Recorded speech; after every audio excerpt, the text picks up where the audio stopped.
So talking about the aviation sector, what is the significance of aviation sector?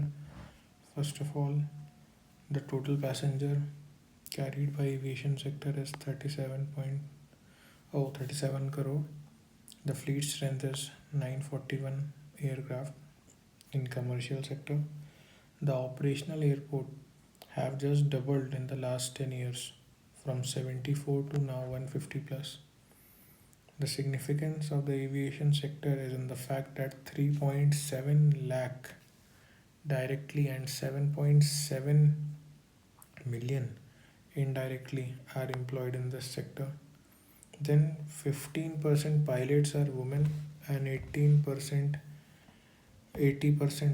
of the cabin crew is also women. So this also has links with women empowerment plus inclusive growth.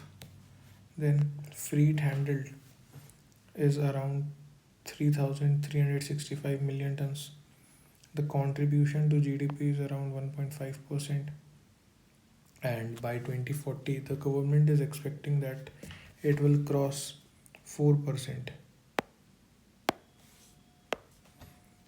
Then it also has a multiplier effect, for example on tourism sector.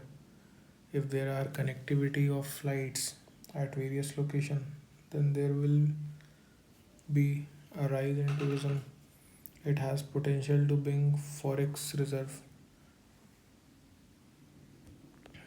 Then it has potential to connect to hinterland. Example, northeast can be connected to the mainstream. Then it democratized mobility.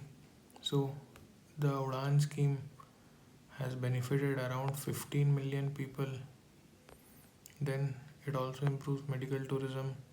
It is also helpful in evacuation and in emergency situations. Then government has allowed 100% FDI on greenfield project. Greenfield are those projects which are new projects made from scratch. Then what are the issues? So the issue is, you see here it is population, and here it is number of tickets sold. So US has around 325 million population and they have around 900 million tickets sold, whereas India having just 4 times US population of around 1200 million can sell only around one third of what US is selling. Then there is a huge dependency on foreign companies for engine. This was said in a report by ICRA. For example, Go Air failed. Why it failed? Because Pratt and Whitney couldn't supply. Then around 130 aircrafts are grounded. This is also again told in ICRA reports. Why they are grounded? They are grounded due to engine unavailability.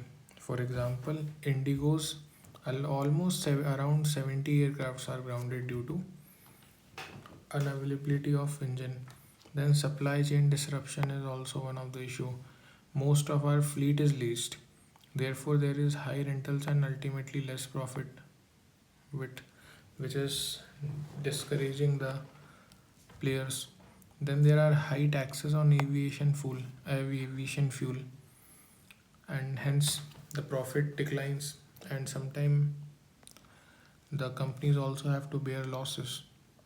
Then the fuel cost is 30 to 40% of total operational cost. That is very high.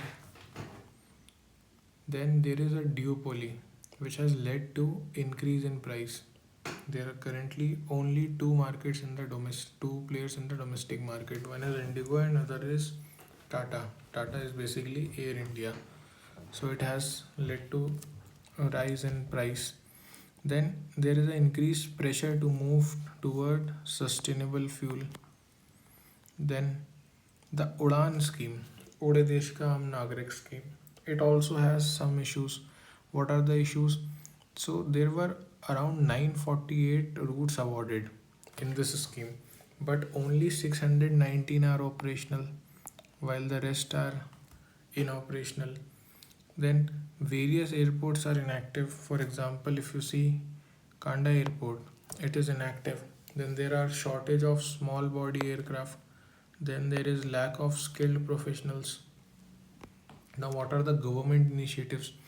So first is the aircraft object bill.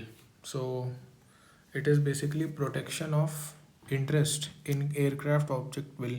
So what this bill would do, this would reduce the leasing cost, which is currently around 15%, but after this bill, the cost will be reduced to around 8 or 10%.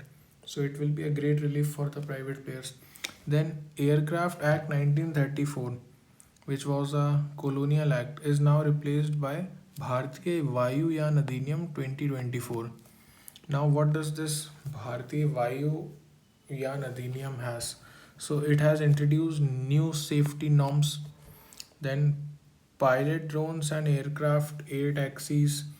These all are under the government supervision. Sorry, and the DGCA will now have a greater autonomy. Director General of the Civil Aviation will now have a greater autonomy. Then 12 greenfield airports are sanctioned by the government, for example, in Noida, in Navi Mumbai. Then fourth is regular updation of Udan scheme. For example, now currently we are in the phase of Udan 5.5, which is focusing more on development of regional airports, and it also promotes helicopter connection.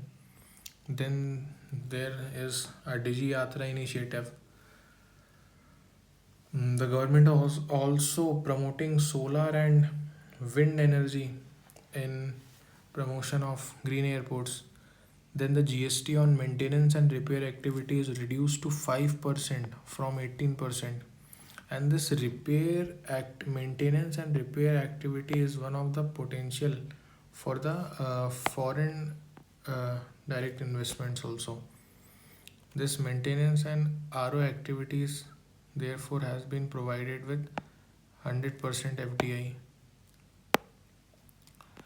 Then what is the way forward? So professionalism in DGCA by involving aviation expert and debureaucratization of DGCA is the way forward. Plus we can also promote the maintenance and repair operation startups. So this will boost our economy, boost our aviation sector. And as in the words of PM Modi, you can write the introduction and conclusion about any question from this section, this sector. So PM Modi says that Indian aviation sector will be a key driver for Viksit Bharat 2047.